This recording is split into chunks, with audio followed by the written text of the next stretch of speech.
Здраво, вие слушате Радио Канал 103, ова е емисијата Дансе Макабре со своето 657 издание. Веќе знаете дека во Дансе Макабре секоја година се бира хорор филм на годината. Во последната календарска епизода претходно има квалификациони вечери, ако може така да ги условиме епизодите кога ќе запреме со гледање и ќе направиме попис што е важно за напоменување да биде олицетворение на квалитетот во жанрот, кој сите нели го почитуваме.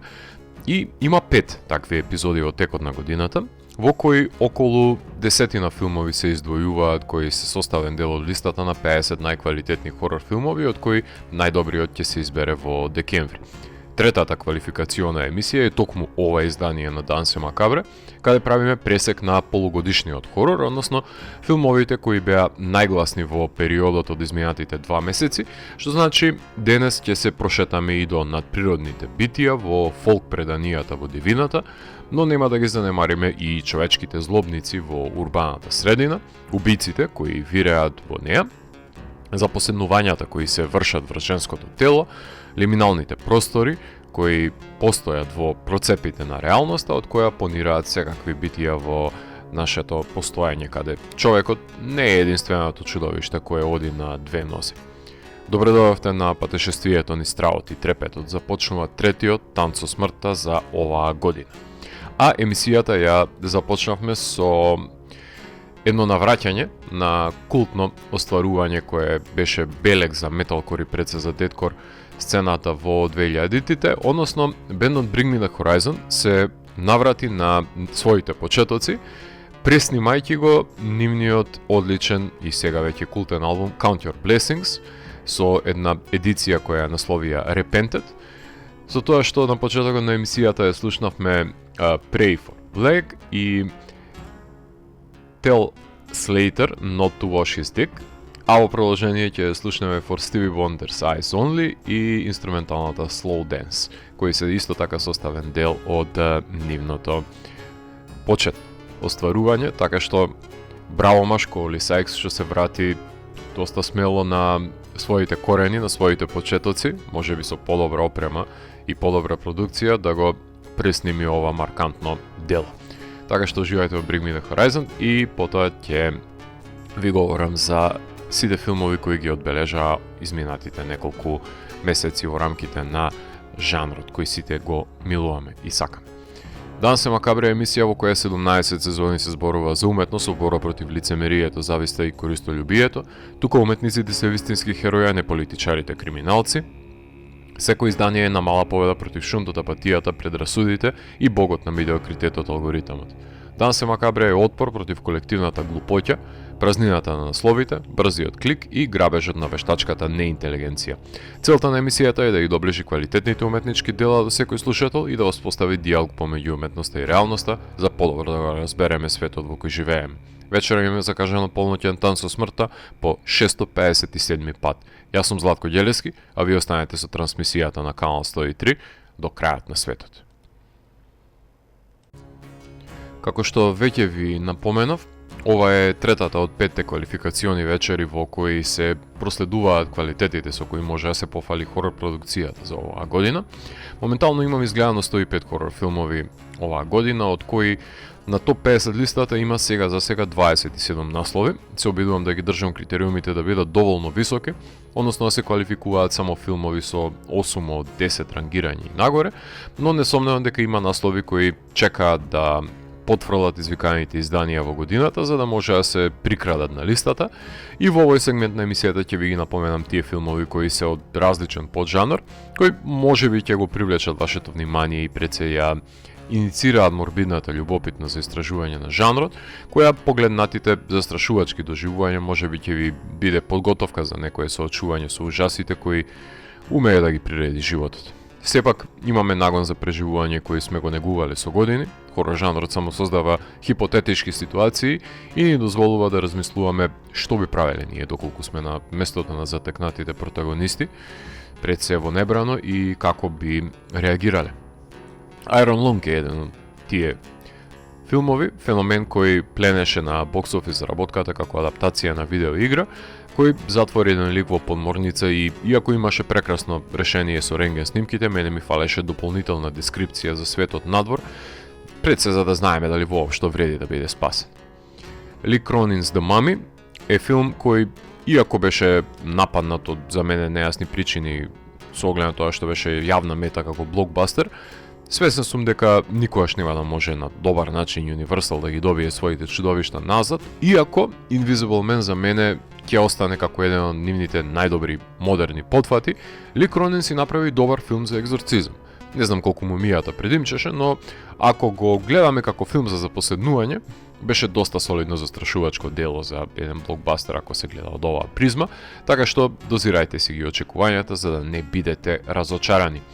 Caroline е трилер кој има два адути, поради кој што овој филм морам да кажам дека од една страна и сум пристрасен за него, со оглед на тоа што режисерот Адам Рейнмејер го имам интервјуиран уште во времето кога го издавав Кошмар, фанзин, во ерата на Bunny Games, и ме радува што се развива како опазен автор во Холивуд и секако хорор миленичката Самара Вивинг и миленикот Кайл Галнер, кои со самото тоа што прифаќаат жанровски филмови прават голема услуга за промовирање на самиот жанр. А тука имаат нивна Бони Клайд Wild at Heart приказна за двајца одметници облеани во крв кои бегаат од законот. Dead Lover е инди филм, еден од тие независни пред се хорор филмови, доста театрален, бизарен во начинот на составување, еден франкенштајновски мит за потрага по љубов на една погребувачка која поради смелоста во пристапот мора да се напомене за тие кои се подготвени да ги апсорбираат овие вешти поигрување со доста несмасно снимен материјал кој е под силна контрола и доста вешто склопен во една театрална филмувана версија. Хереси, ќе го препорачам, морам да напоменам ова едночасовна епизода од холандската хорор серија, која се надевам дека некогаш во целост ќе може да ја изгледаме и да ја добиеме, затоа што на хартија ми делува како европски Masters of Horror, особено ова историска фолк хорор епизода, каде има вештерство и запоседнување од нечестивите сили во мрачната природа. The Night,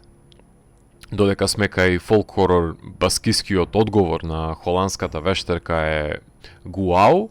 во кој има не само култистички вештерства и ритуали, туку и неколку други надприродни митолошки преданија кои се екранизирани од нивните фолклорни легенди, водени нимфи и други зверови во ноќта. Passenger, ќе го напоменам исто така, додека сме кај надприродните битија, едно навраќање на 2000-тите, направи овој модерен Jeepers Creepers и битието кое се закачува на шоферите во ноќта, кое го оживеа режисерот Андре Овердал, клетва која ни камионџи ни возачи на камприголки не може да се оттарасат од него.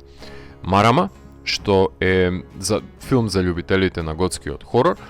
кој мора да го погледнат, односно новозеландски пристап кој дава уникатен белег кога ќе се обедини со преданијата за домородците, помешувајќи се со досно романтичарската фасцинација со духови. The Turkish Coffee Table, ремейк, каде Кан Евренол направи една турска адаптација на шпанскиот Coffee Table, само со турски чај, кич отоманска стаклена маса со коњи, која наводно е со стакло кое не се крши, меѓутоа си додаде за разлика од оригиналниот филм неколку халуцинации плюс кои што се бизарни во негов манир. И Over Your Dead Body, додека сме кај ремейкување, прерано ремейкувана според мене хорор комедија на култниот сега веќе модерен филм на Томи Виркола, кој уште не е во сеќавање и ставање на американски актери само затоа што некој има пари за фрлање и не сака да чита превод. Мислам дека е навреда на жанрот и неговите фанови, ама ако немаш ништо ново да кажеш зашто воопшто и го ремейкуваш овој филм,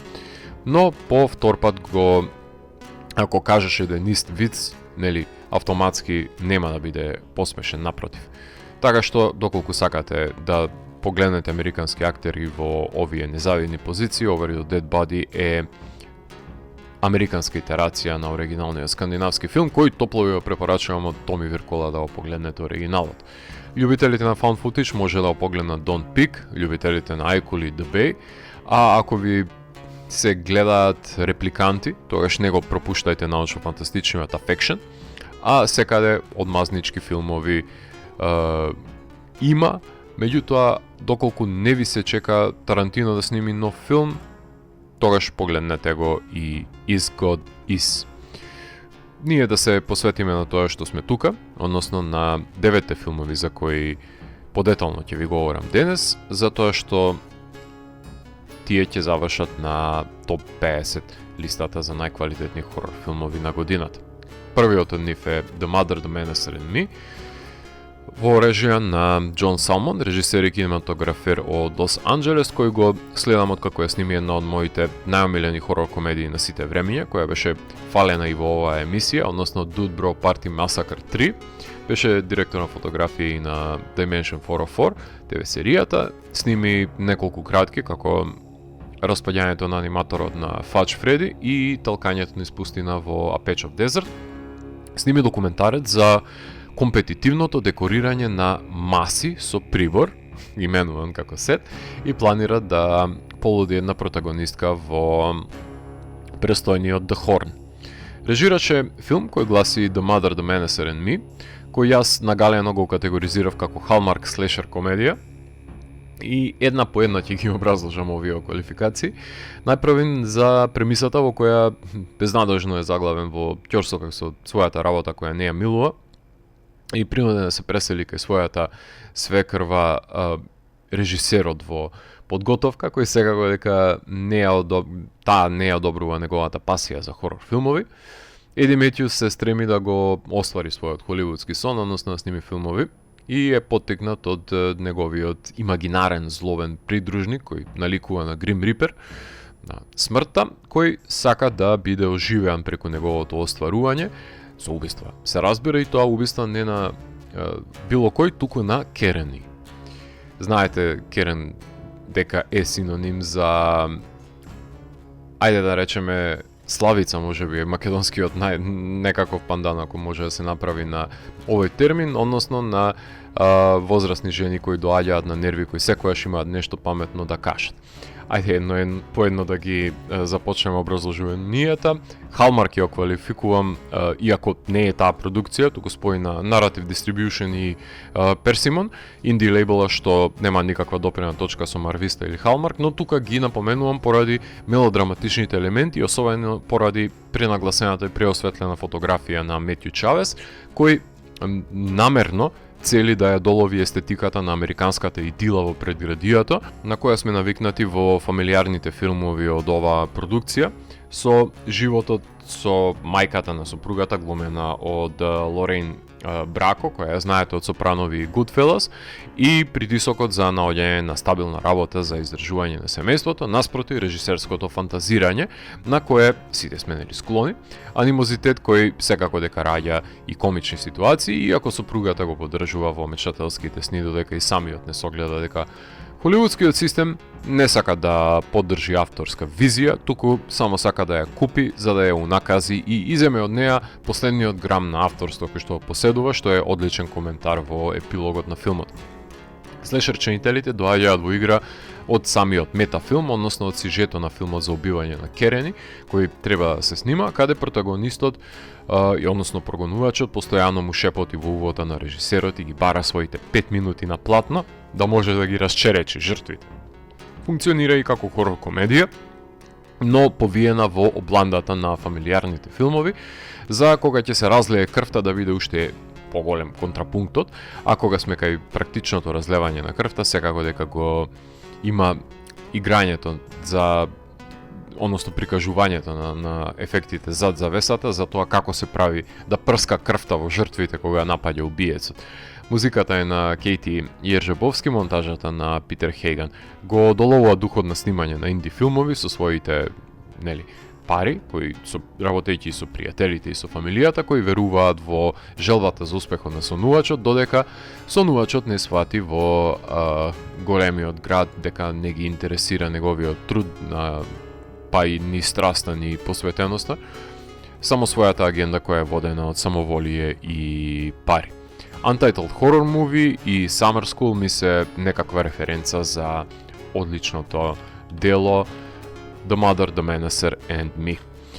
Вториот филм за вечерва е Faces of Death, во режија на Даниел Голдхабер, еден од моите најомилени модерни американски режисери, кој започна наивно со coming of age кратките филмови The Summer и Bad Kid, но продолжи со прекрасниот Кем, кој беше високо пласиран на листата на хорор филмови од 2018 година по емисијата. Потоа ја сними епизодата од 50 States of Fright, трилерот кој го рецензира во видеологија How to Blow Up a Pipeline. Моментално работи на филм за германската рейв сцена и за филм за поделбата на еднопроценташите против остатокот на народот, така што ќе видиме што од тоа ќе биде реализирано. Најпрво, Даниел режираше филм кој го реконтекстуализираше култниот серијал на видео нести филмовите, односно шокументарниот серијал Faces of Dead, но во еден сосема поразличен контекст и модерен пристап, со тоа што Маргот Ромеро, глумена од Барби Ферейра, која знаете од Еуфорија, е модераторка на интернет содржини која ја прогонува вирална трагедија, односно мора да пронајде садистички автор кој го пресоздава легендарниот снаф филм, што па отвора рани од сопствената траума од незиното минато. Видеонестиерата неколку пати е реконтекстуализирана во хорор жанрот, најуспешно можеби беше преку филмот Цензор или пак неодамнешниот трилер Red Room или American Sweet Shop ако повеќе сакате. Значи тоа делегирано задолжение за чистење на интернетот од насилни и злоупотребувачки видеа е на модерна итерација на должноста на поранешните цензори, така што паралелата е на место, но врзувањето со култната шокументаристика е за мене барем полн погодок, затоа што секој обид да се преснимат видеата ќе резултира со пораз на некој копикет кој ќе се обиде да даде свој печат со малтретирање и убивање луѓе по барање на публиката, како да побегнал од Hostel 3, и тоа како е значително решение со оглед на тоа што се крвави и грозоморни неговите потфати пред камера. Но како што тесна амена бар научивме дека амбисот привлекува и штом плени, магнетизирањето и се влезе во дувлото на злосторникот, тешко се излегува. Така што мамецот на заводливоста за ситуање на љубопитноста е постоечки и во ова дело и се надополнува на екстремите на кои е подготвен да оди убиецот само да добие некаква валидација од аудиториумот. Убиецот ги ликвидира жртвите покрај кукли и ги врзува на електричен стол, отвора череп, стрела и обезглавува тела, така што неговите реитерации на оригиналниот серијал да бидат по-автентични. Исак Бауман од Локи Сервант го кадрира дувлото на убиецот и секојаш неатрактивните канцеларии со компјутери. Тейлор Левај, монтажерот на артхаус инди филмовите, си игра со редоследот на споделување на мистеријата, а музиката е на Гавин Бривик, со кој режисерот секојаш соработува. Legendary го продуцира, правата за филмот ги купија AFC за во кинодистрибуција и заврши на хорор стримерот Shudder, а беше прикажан на Overlook филмскиот фестивал. За мој вкус веќе си обезбеди место на топ 10 листата на најдобри хорори за оваа година Faces of Dead. И третиот филм за вечерва е Mother Mary, во режија на Девид Ловери. Очигледно дека денес ќе имаме во прашање одлични режисери во селектираните филмови, кои се синоним за квалитет на жанровскиот филм, која започна кариерата од 2000-тите со бројни кратки, од кои се издвојува Пионир, за да го сними долгиот филм со Руни Мара и Кейси Афлек Ain't Them Bloody Saints од 2013-та, зачекори во анимираната фантастика со Питс Дреган од 2016-та, па го сними прекрасниот A Ghost Story од 2017-та, со Редфорд го работеше The Old Man and the Gun од 2018-та, па во епската фантазија се нурна со The Green Knight, рецензиран во видеологија, и неговото надополнување Oak Thorn and the Oak Rose of Love. Беше составен дел од антологијата The Year of Everlasting Storm и се врати на детската авантура во Петер Пан и Венди од 23-та, анимираниот Almost Christmas Story од 24-та и сними и 2 епизоди од Star Wars Skeleton Crew, а му престојат да ги сними филмот за пораката до вдовицата на мистеријата Death in Her Hands и The Skull, како и хоророт The Fisherman. Ќе видиме што од нив ќе биде реализирано најпрви. Во Mother Mary ги соочува Ен Хетовеј и Микаела Коел, кои глумат поп звезда Mother Mary, која оди кај незината поранешна костимографка, да ја помогне во создавање на совршената одежда во пресрет незиниот повратнички настап во кариерата. Секако дека има неразчистен простор помеѓу нив, секако дека во оваа нивна средба ќе се отвора лузни на пријателството и секако дека фустанот ќе изгледа впечатливо со својата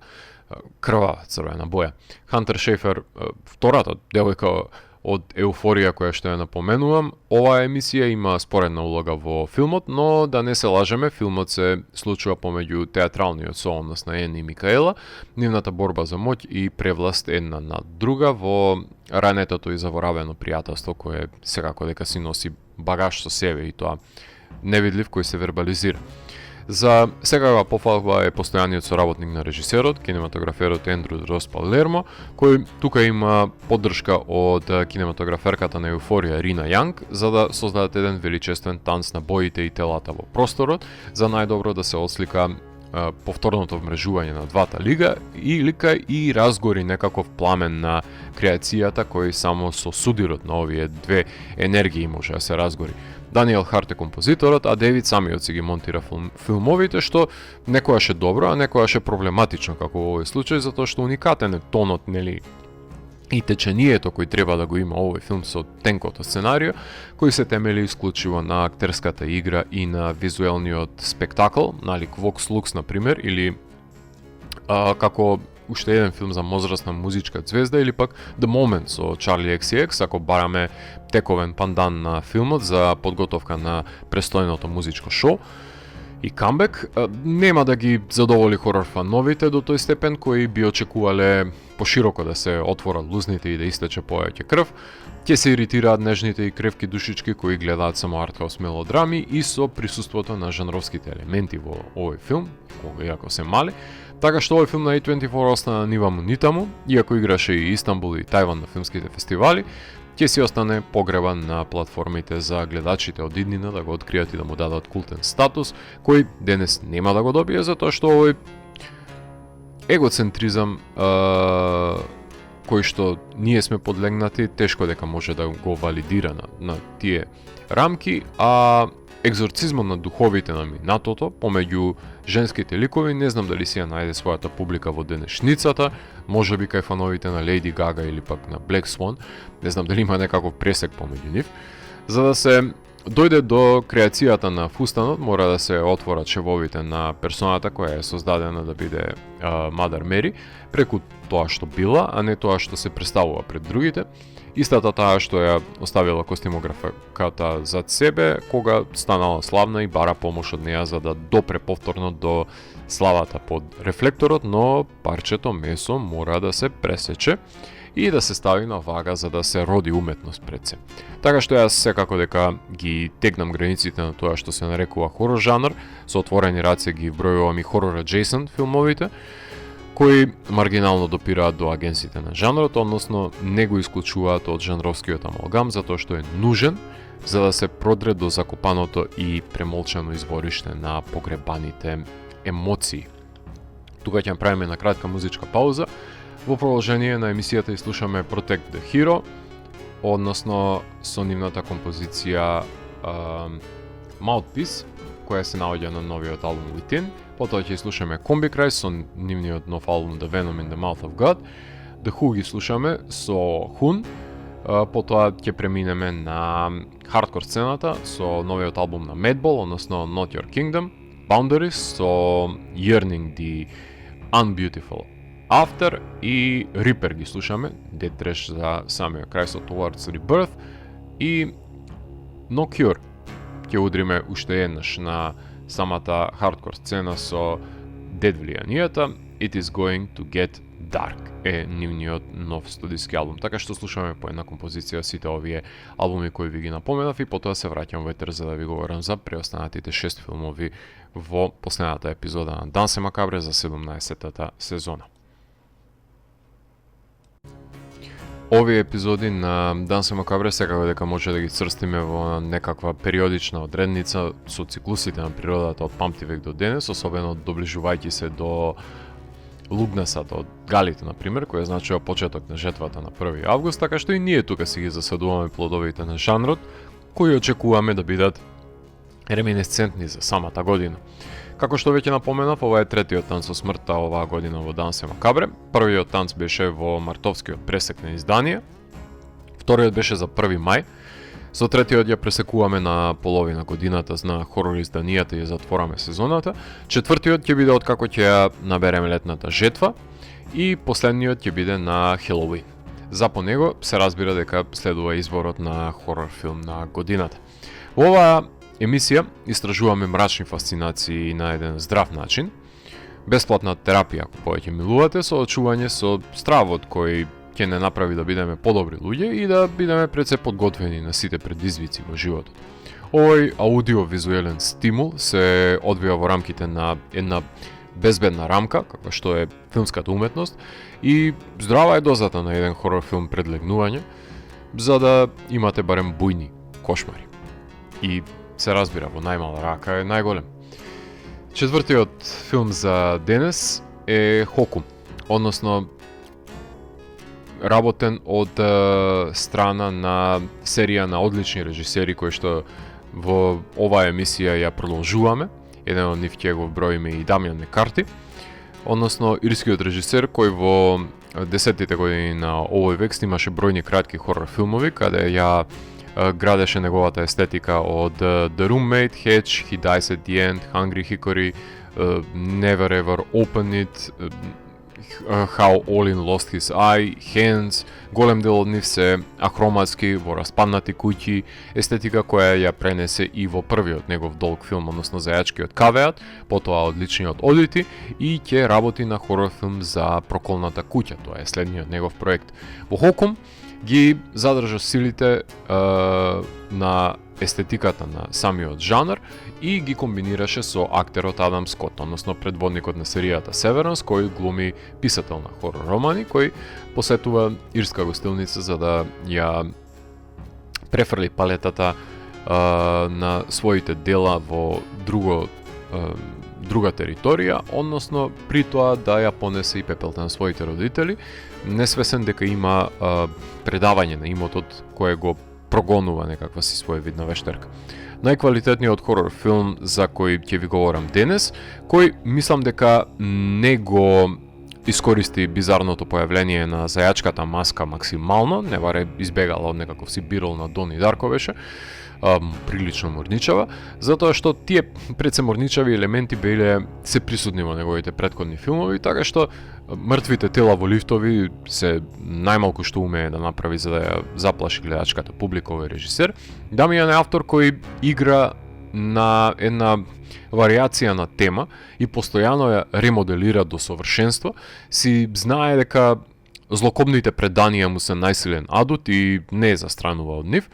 Тука се доближува можеби повеќе до Стивен Кинговиот свет преку хорор писателот и неговиот Shining, 408, Доктор Слип или пак Innkeepers и Hell House LLC, Motel Hell и Fallout и многу други филмови кои таргетираат, односно се ситуирани во некаков хотел. Но овој ирски хотел си има свој табиет и потрагата по исчезнатата жена ќе го носи низ пеколните лавиринти на митовите и преданијата. Си има таа загадочна атмосфера во изобилие, го бива Дамјан да прераскаже приказна за да ве заплаши околу огниште пред спиење. Имаме мртов јарец, има скулптурчиња, прогонувачки халуцинации за претходните посетители кои се дел од фантастичните мотиви во филмот. Монтажерот Брайан Филип Дейвис го брка спорото темпо, морничавите звучни вињети се дел на еден од најбараните хорор композитори Джозеф Бишара, додека пак Колм Хоган ги кадрира впечатливите кадри во морничавите куќа и шума. Филмот играше на South by Southwest и оттаму Неон ги имаат правата за негова дистрибуција, играше на Overlook, а потоа го пуштија во лимитиран број на киносали со буџет од 5 милиони, извадија 24 милиони од киносалите, што за мало филмче, за кое се дигна многу прашина, мислам дека треба да бидат задоволни, иако Дамјан може на поморничав да биде пред да започне со потерата со надприродното во можеби неговите идни дела. Меѓутоа, четвртиот филм за денес е Хокум. Петиот филм е Good Home, во режија на Војчех Смарзовски. Полски режисер од школата во Лоѓ, кој можеби по соодветно место ќе најде во мојата друга емисија Видеологија, каде давам поголем простор за артхаус остварувањата, но сметам дека треба да го доближам и до жанровските љубители, затоа што допира до тропите на екстремниот филм, кој можеби ќе ги заинтригира, иако Војчех започна со снимање на кратките филмови од 2000-тите, премина на историски драми како Rose, Hatred, кримите од The Dark House, свештениците со матно минато во Clergy, ксенофобијата во The Wedding Day, му се препознатливи филмови и ќе работи на нов филм кој што гласи Словенија свадьба. Значи, на хартија малку го врзува со жанрот, иако неговиот најнов филм ќе го ситуираме во рамките на трилер жанрот и ќе може да го најдете под називот Home Sweet Home или пак Good Home, како и да го барате, ќе знае филмот и сам ќе ве најде заради тоа што сте потенцијални гледачи на него. Ги го вбројувам во тие екстремните екстремните трилери. Во него онлайн романсата ја води Гошка до Гжизек, кој изгледа совршен маж за неа, со своите цвеќиња кои ги подарува, со предлогот за венчање во Венеција, но нивната љубовна приказна доаѓа до својот мрачен пресврт, бидејќи нивниот заеднички дом станува се поопасен за живење за неа, со оглед на тоа што сопругот почнува да ја покажува неговата мрачна страна. Немилосрдноста на физичката тортура го прави филмот да биде запрепастувачки суров, а актерите со нивната изvedба убедливо го одолвува стадиумот во кој се затекнати ликовите и може непречено да посведочиме како еден садист се самозадоволува со нанесеното насилство и не дозволува неговата сопруга да може да избега од неговиот стисок. Институциите секако дека се на негова страна, Полска е сепак прашање. За мене звездата на филмот е монтажерот Кшиштоф Командер, кој на многу вешт начин ни покажа која е моќта на монтажните засеци да влијаат како и секотини на свеста на протагонистката, чија што физичка и ментална детеријација може да ја воочиме со секој џамкат во иднина за на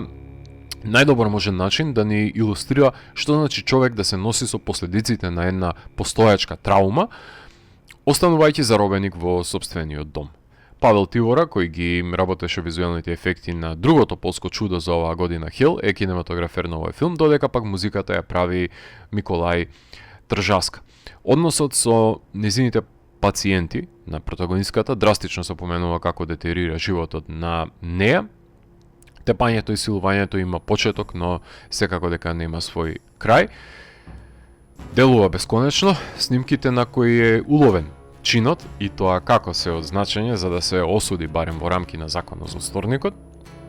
А парцијални дистрибутери се Warner за Полска, иако го има филмот на Амазон, а беше прикажен и на неколку филмски фестивали во Полска. Нема кој знае каква промоција, овој доста радикален филм за денешното доба и не знам точно каде му е местото, дали тука, дали во видеологија, се уште имам таа дилема. Ете, одлучив тука да ви го споделам, затоа што сметам дека сте гледачи кои имаат стомак за восприемање на инсценираното насилство, а пак јас да си предупредам дека овој семеен портрет е скршен на многу парчиња во Good Home. Шестиот филм за вечерва е Obsession. Кари Баркер, кој стана еден од најбараните режисери на денешницата, кој во неколку наврати е напоменуван во оваа емисија и преку неговите два кратки филма, кои се составен дел од хорор антологиите кои ги приредувам Бодежи, со оглед на тоа што доаѓа од YouTube сцената, потоа високо котираше во изборот на хорор филмови на годината, кога го сними долгометражниот found footage хорор филм Milk and Cereal и го стави директно на YouTube за 3,5 милиони луѓе, како мене, да го гледаат и после 10 кратки филмови да собере пари, да го сними своето инди остварување Obsession за $750,000 и има $460 милиони во цел свет како заработка, кој наредниот филм ќе му биде Anything But Goes за двајца шарлатани кои се наводни истерувачи на духови додека не се соочат со вистинскиот дух. Тоа исто така треба да направи една нова итерација на Texas Chainsaw Massacre, која со нетрпение ја чекаме, и ќе одврзат чекмеџето Джейсон Блам и Джеймс Ван да сними некое ново авторско филмче кое ќе ги направи пак милионери. Obsession не е никаква тајна дека е најголем конкурент за борба за титулата најквалитетен хорор филм на годината според Дансе Макабре и би ги замолил хипстерите кои сакаат да серат на се што е популарно да се самозапалат, Знам дека постоите, нема потреба да бидете толку огорчени зашто на некој јутјубер му тргнало во кариерата, која повеќе од деценија ја градеше на платформата со неговите кратки филмови, со кој од кој се покреативни и ги туркаше границите на неговите пресена поджанровските конвенции. Со Obsession, за жал, не измисли ништо ново, туку го усоврши концептот на внимавај што ќе посака за тоа што може да ти се оствари. Во филмот Бер Бейли крши една необична амајлија, односно врба која исполнува една желба, со цел да ја натера својата колешка на работа и пријателка Ники Фридман, глумено од Инди Наварети, да го засака, но надприродната принуда го искривува нејзиниот ум при насилна обсесија, заробувајќи го и него и неа во еден кошмар по изрекувањето на желбата.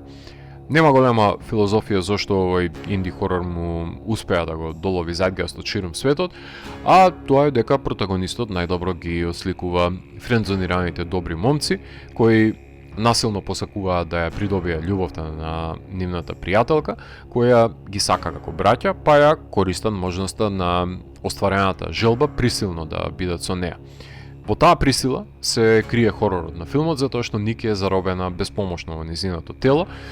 во кое додека спие таа може да дојде до незиниот збор и повремените интерни колизии резултираат со незино френетично однесување во јавноста, што прекрасно го долови Инди со незиниот перформанс, кој не би ме чудело доколку дотурка и до номинација за Оскар, ако не и освојување на самата награда, изгледа која се носи со Аджани на Possession или пак Мија Гот од филмовите на Ти Уест. Можеби Фреш беше најблизок до модерните хорор филмови, за динамиката на љубовната посесивност. Ингрид Goes West секако дека беше сличен на обсесивноста на инфлуенсерката, додека пак мене ми е поблизок до тиранијата во The Loved Ones, од една обратна смисла, каде дечкото е присилен да биде партнер за матура, и мојот омилен клетвашки Тинер од Стивен Кинг. Кари Баркер го монтира овој филм со цел да се избори да траат кадрите повеќе од колку што треба, за да се долови морничавото заробување на Ники во незиното тело и прикаже во темницата. Музичките винјети се на Рок Бурвел, додека пак крупните кадри во затворениот, ајде така да го наречем, клаустрофобичниот 1,5 наспроти 1 аспект рейшо, со ликовите во преден план и спори доближувања се на Тейлор Клеменс, кинематограферот кој снимаше и македонски филм за геймерот од Чушче Сандево.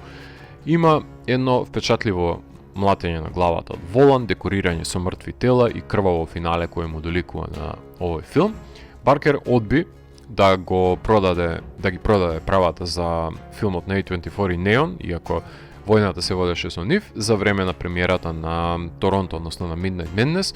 во хорор селекцијата, а потоа играше на Sitges и оваа година се реактуализираше со прикажувањето на South by Southwest, ги нападна Beyond Fest, Overlook, Fantasy Film Fest, Night Vision и доби свое репертуарско прикажување благодарение на Focus Features на Universal и во нашите кинесали каде што можев и да го погледнам. За повеќе детали околу филмот имате во мојата рецензија во Видеологија, а тука само напоменувам дека тешко ќе биде некој да го стигне момчето кое го ги гледало Симпсонс и му паднало на памет да направи играна верзија за хеловинската епизода, само во денешно милје, каде човекот знае да биде најзлобното суштество. Правиме тука кратка музичка пауза, односно ги слушаме најекстремните бендови за вечерва, односно Dead и Black Metal. Жанрот го допираме со Left to Die, односно преостанатите членови на култниот бенд Dead го издадува албумот Initum Mortis, од кој ќе слушнеме композицијата Power of Darkness, со дела кои Чак Шулдинер ги има пишувано на времето и не се реализирани во овој облик. Потоа и слушаме Spread the Disease со композиција од The Darkness, The Dead, Suffering, Ravaged by Yeti со Snowbound Horror и Fuming Mouth ќе ги слушнеме со The Ringing Bell. Сите овие се dead metal итерации на dead metal и deadcore бендови. И ќе завршиме со black metal бендот Niveus со нивниот одличен актуелен black metal албум Cult of the Void Star. Уживајте. Хорор жанрот е еден од најстарите филмски жанрови, постои повеќе од еден век, има огромна еволутивна фаза и распленување на поджанрови кои се исто така во бројот на стотиците, но за секоја генерација има различни идиоми кои означуваат извориште на страв, без разлика дали се од надприродно потекло или се дело од суровата реалност. Денес се уште има страшни работи кои останаа во шумата, демони, духови, ѓаволи, куќишта, кои што уште се проколнати, можеби не толку колку во минатото, меѓутоа денешните млади ги плаши повеќе лиминалниот хорор, односно стравот од реалноста која не е таква каква што се представува, несигурност од погледнатото и слушнатото има, когнитивна дисонанца на нешто што личи, но не се однесува како што се представува, со оглед на тоа што е нели во прашање генерација која се роди во онлайн светот, интернетот и губењето на вистината во морето на лаги е својствено за неа. Тоа не направи дополнително несигурни и пред се таму се раѓаат хорорите кога не може да им веруваме на нашите сетила, што од секогаш било нели матрица на хорор филмовите, без разлика што се гледа,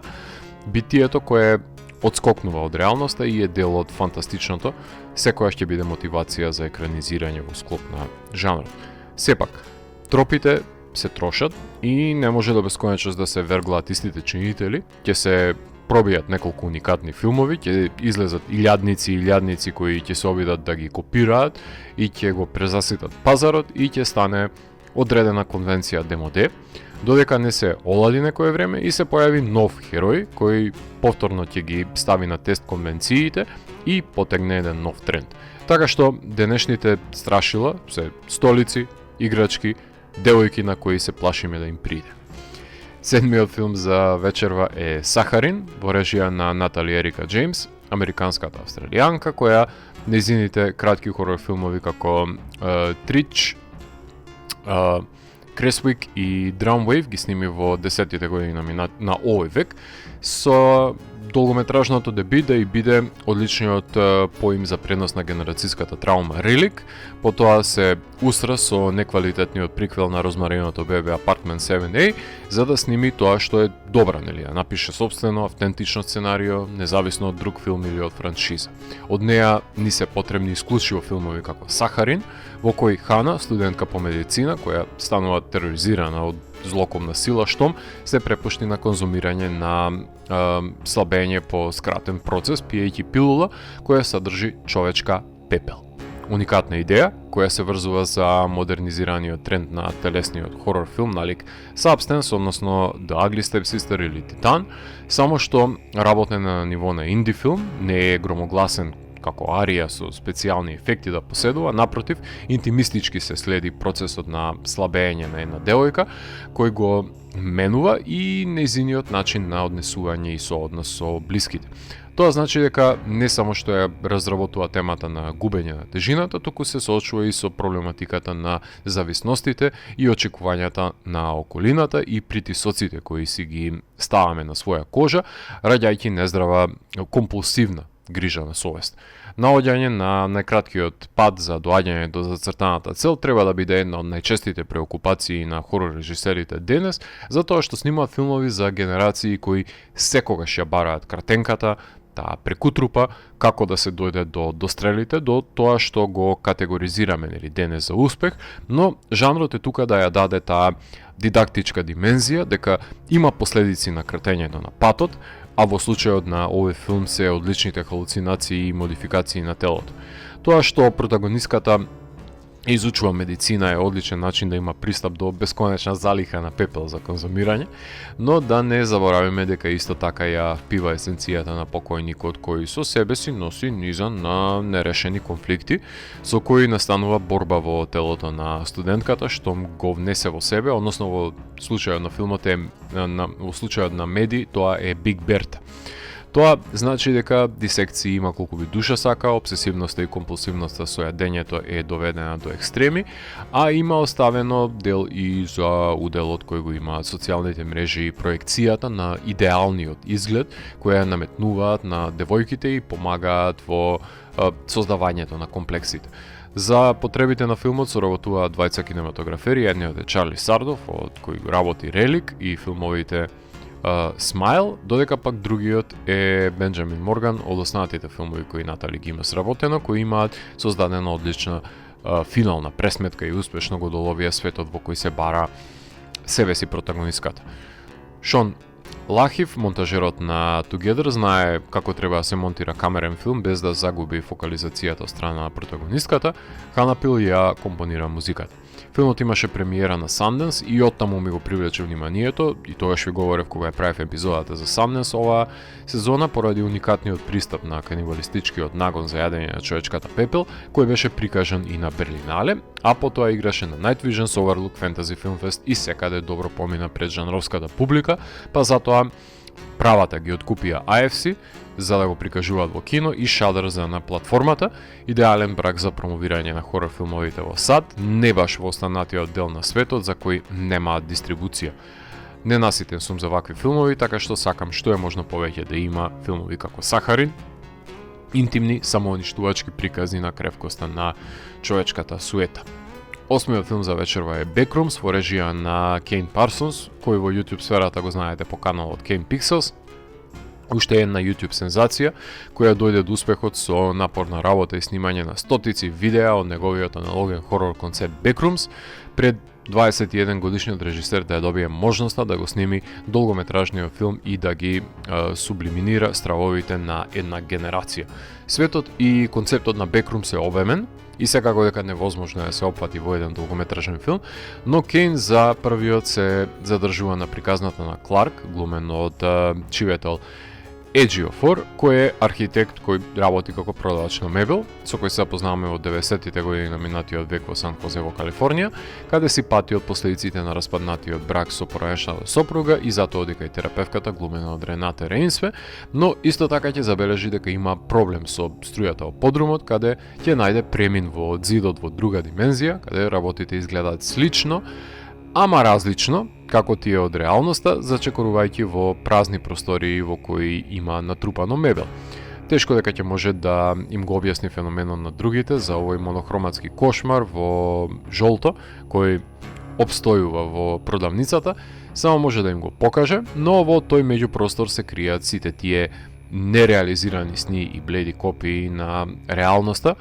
поминати низ расипана факс машина, па копиите кои се создаваат во стварноста не изгледаат баш така како што треба и неретко се јадливи и напаѓаат ако се доближиме премногу до нив. Така што таму завршуваат и Кларк, вработените и терапевката, за жал дури и на крај да се запознаеме со Чичко Дуплас, односно поленот на Митко Панов, кој недоволно е искористен според мене во филмот, затоа што во оригиналниот серијал има еден огромен лак, односно арка на карактерот кој се врзува за научникот кој истражува дали е морално исправно да постои овој простор и да се тестираат луѓето во него. Од Shining и Lost Highway преку Beyond the Black Rainbow, It Follows и Vivarium и оваа година и Exit 8 се прокламира идејата за лиминалниот простор како закана во хорор филмовите. Изминатите неколку години се појави и експерименталните хорори како Skinamarink и The Outwaters, но ретко се случува да добиеме долгометражна екранизација на аналогниот хорор серијал, кој имаше голем удел за образување на оваа естетика во интернет просторот, за тоа што го дефинираме како заканувачки празен простор во лиминалниот хорор филм.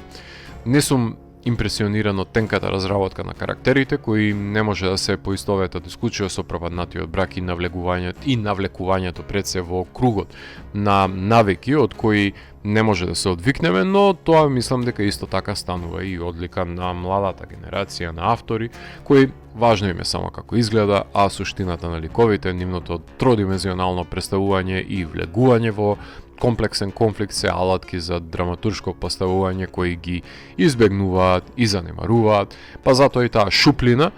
се вбројува во естетските карактеристики на самиот жанр кои се темели на празноглавите vibes. Се надевам дека во иднина ќе има продолжение, затоа што 30 и нешто соби се состојат во овој лабиринт и секоја си има своја приказна. Но затоа морам да ја пофалам сцената во која е заврзан Кларк со пиратот, сцена која мене барем ми беше директна аналогија до култниот семеен ручек во Texas Chainsaw Massacre. Джереми Кокс е кинематограферот кој работеше и на Longlegs и The Monkey, кој е виновен за Непогрешливиот и препознати визуелен печат на филмот, Грег Нг е монтажерот на филмовите на Оз Перкинс, кој знае како да дозира мистерија и да се справи со празното и споро действие. Кейн ги компонира музичките винјети заедно со Едо Ван Бремен.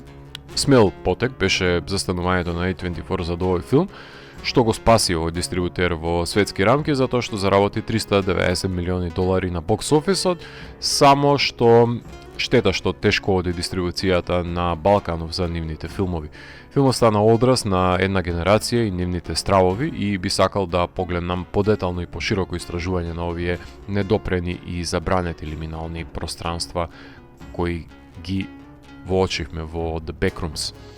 Деветиот филм за вечерва е Buffy Infinity, во режија на Симон Гласман, кој е канадски комичар кој покрај настапите во живо реши да сними и долгометражна хорор комедија и прераскаже приказна од скечеви. Ја започнавме емисијата со хорор комедија и би сакал да ја завршим исто така со хорор комедија, овој пат од канадска продукција која пркоси на нормите на создавање на еден наратив, каде се користат извадоци од рекламни видеоспотови за да се структурира драматуршко действие, каде протагонистите во видеоспотовите ќе бидат носители на действието во филмот. Во 70-тите имаше трупа која работеше скеч комедија и се нарекуваше SCTV, во која членува Юджин Леви, Џон Кенди, Кетрин Охара па и Мартин Шорт со нивните пародични телевизиски прилози и рекламни видеоспотови. Сличен е и пристапот на овој филм, во кој се прави една групација на денешни комичари, налик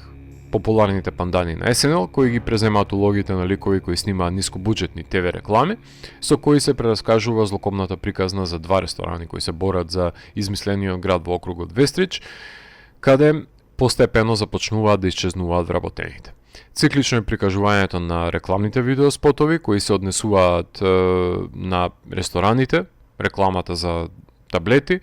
продавницата за инструменти и заложна куќа, кои со секој нареден блок на прикажување стануваат се побизарни и побизарни, налик инфомершалс какви што на времето вадеа Adult Swim, кои денес се поим за култни кратки филмови, но амбициозно е да се направи мозаик од различни нискобуџетни реклами кои сами по себе се фалични, но како навлегуваат постепено во земјаните во приказната и точките на екранот започнуваат да ги запоседнуваат гледачите, се образува еден конјуктивен melting pot на инвазија во човештвото, во кое се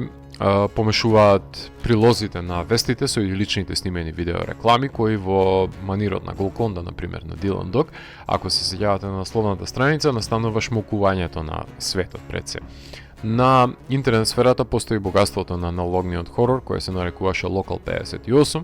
Во рамките на кратката форма се инфомершалс на Adult Swim, а нарушувањето на преносот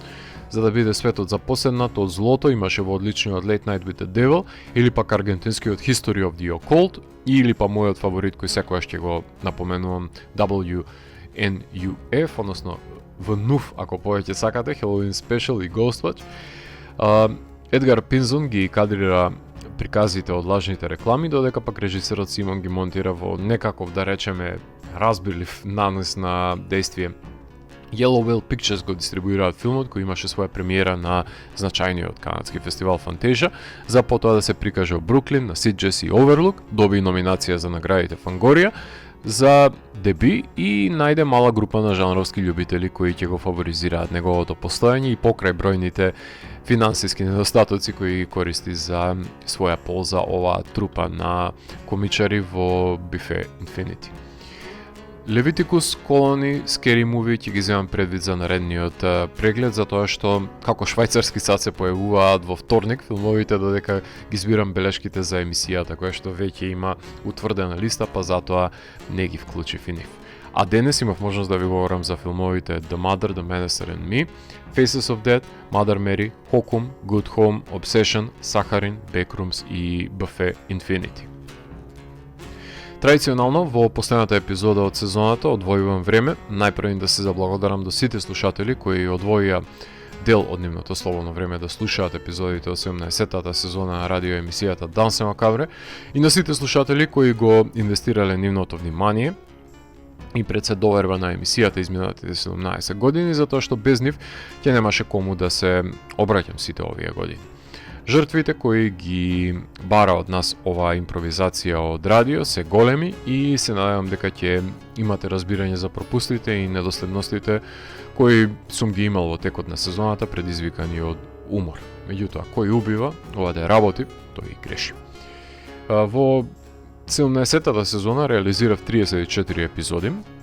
3 епизоди помалку од минатата сезона. Знаете дека ова не е единствената емисија која ја имам, дури не е ни единствената на ова радио, затоа што покрај Дан се макабре на канал 103, секој последен четврток ви говорам за најквалитетните актуелни ТВ серии во емисијата ТВ 103, во која оваа година имам 8 прегледи, односно 16 серии беа анализирани, а тука е и мојата YouTube емисија Видеологија, која имам 50 епизоди годишно. Така што ова се границите на моите можности да се обидам да ја доближам жанровската култура до пошироките маси и во ова е мојот предсе скромен придонес за отворање на дискусијата,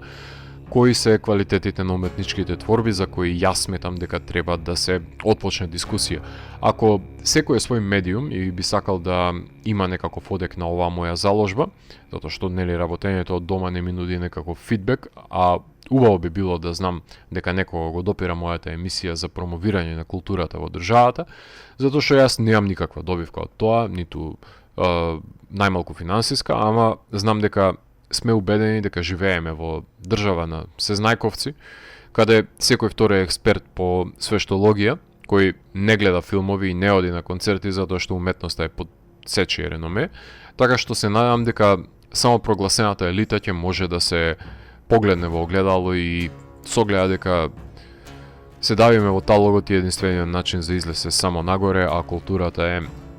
нашето надоградување кое треба да одвоиме време, простор и внимание за да може да продискутираме за овие уметнички творби кои не прават да бидеме луѓе.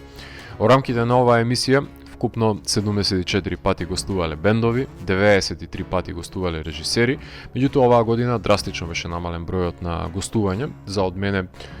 оправдани причини кои се вон рамките на моите ингеренции. Имено, сакам да им се заблагодарам за гостувањето на режисерите Андреј Кошак и Георги Унковски, како и на членовите на бендовите Кокиче, Калико и Нема Лабаво, како и Никола Кузмановски за неговиот нов превод на Ловкрафт, кој одвоја време во октомври, ноември, декември и февруари да дојдат во емисијата и ќе продолжаат да доаѓаат гости, барем 3 пати повеќе од тоа што беше реализирано, ми беа планирани и договорени пред се гостување и кои во континуитет ги откажувам и пролонгирам,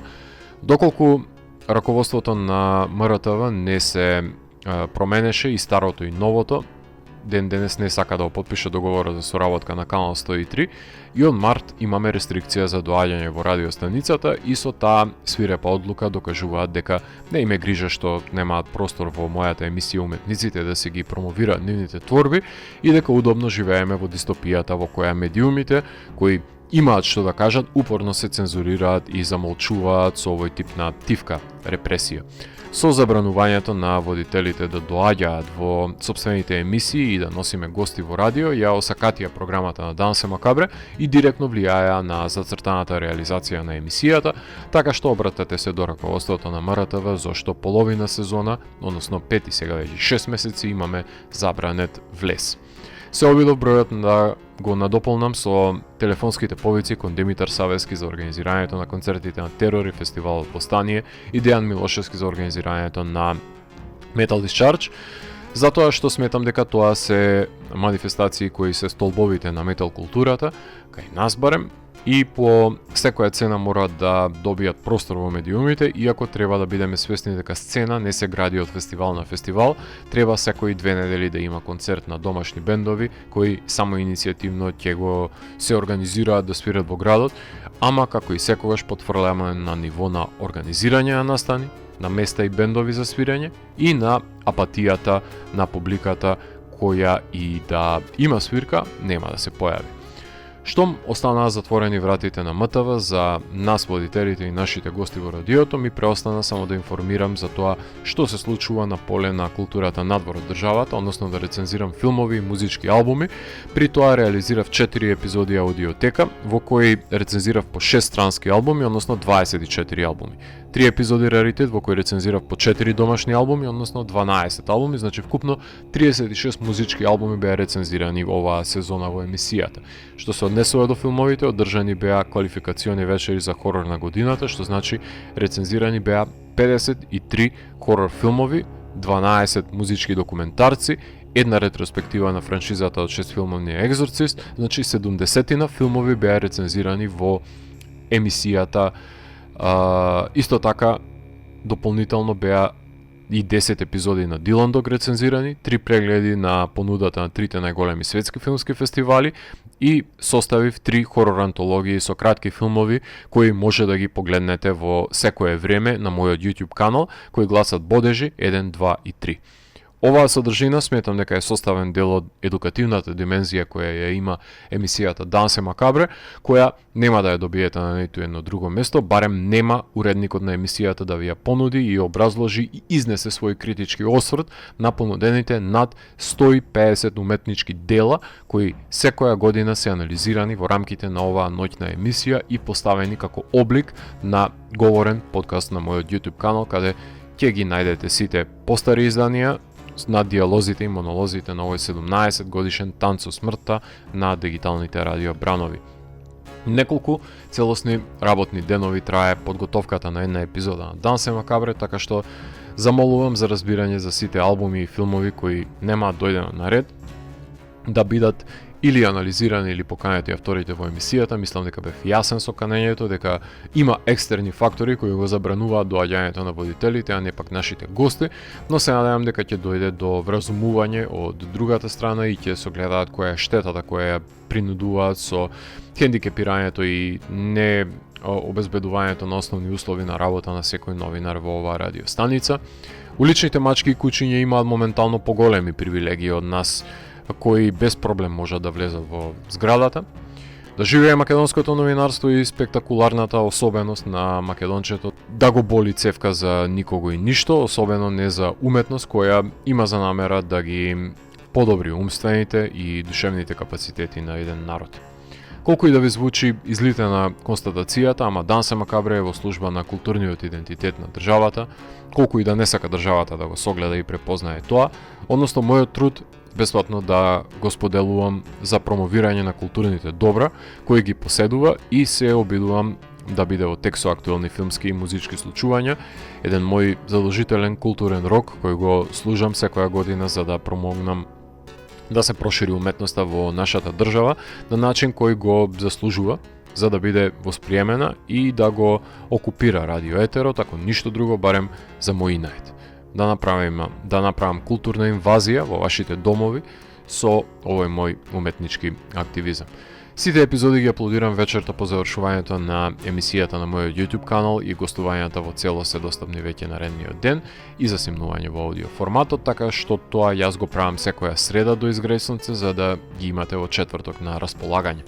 И оваа година ќе повторам дека Дансе Макабре ќе продолжи понатаму да биде отворен прозорец за домашната и светската култура, непречено да известува за квалитетите кои ги нудат уметничките творби кои се создаваат во рамките на државата и надвор од неа во контекст на жанровскиот филм и субверзивната музичка сцена. Дансе Макабре ќе биде медиумски портал во кој ќе се слави уметноста затоа што тоа е менталната храна која е важна за одржување на здраворазумието и критичкото размислување на рецепиентите, од помоше за градење на силна слободна мисла и проценување на квалитетите на уметничките творби, што сметам дека ќе помогне за дообразување на слободоумен народ со повисока свест и познавање на културата кој никој нема да може да го злоупотреби и изманипулира, задавајќи го ударот на шундот и апатијата со творештвото кое ќе не надживее сите. Се надевам дека ќе има 18-та сезона на Дансе Макабре и би можел да го направам овој монолог во удобноста на просториите на радиото, по можност со повеќе соговорници, да се развие еден диалог со кој ќе може да го промовираме преценените творби на поширокиот аудиториум. Во спротивно ќе ни биде удобно во дистопискиот ковчег, кој го наракуваме апатична реалност и ќе добиеме и пред се ќе дозволиме да бидеме погребани како што ги погребаа киносалите во Скопје и како што се уништи ноќниот живот со згаснувањето на местата за свирење на бендовите. Не сакам да живеам во таква иднина. Прашањето е што сме подготвени да направиме за да се промени тоа. За крајот на емисијата ќе ја слушаме композицијата на If These Trees Could Talk, односно е на построг постметал творба Moon Machine од нивниот нов албум The Hidden Hand, како едно одплавување во ноќта. Јас сум Златко Ѓелевски и го затворам 657-миот гримоар на Дансе Макабре и го враќам на полицата кај останатите изданија кои кријат тајните на универзумот. До едното издание на Дансе Макабре, обрнете внимание на уметничките квалитети и не се задоволувајте со филмските медиокритети. Чао!